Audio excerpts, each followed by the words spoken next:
kufikiria kuanzisha kodi mpya kwa wananchi na tutengeneze vyanzo vipya vya mapato.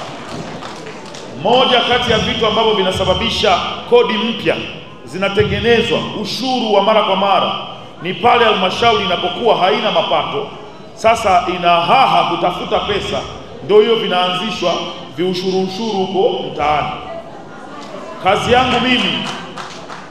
Kazi yangu mimi kama mbunge wa jimbo la Kigoma mjini, na ninawaomba waheshimiwa madiwani tuishi kwa pamoja. Kazi yetu hiyo ni kupunguza baadhi ya tozo ambazo ziko kwa wananchi na sio kwenda kuongeza baadhi ya tozo.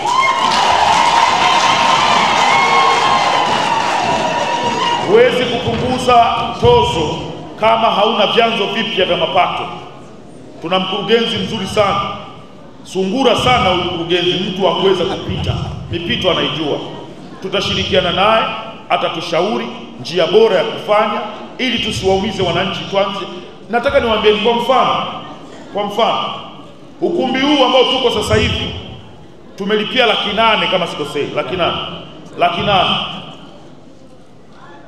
Kama ungekuwa ni ukumbi wa halmashauri, tafsiri yake hiyo hela ingeingia kwenye halmashauri. Uongo kweli? Sasa kuna mtu unaweza kumtoza hela ya ukumbi akalalamika kama anafanya harusi.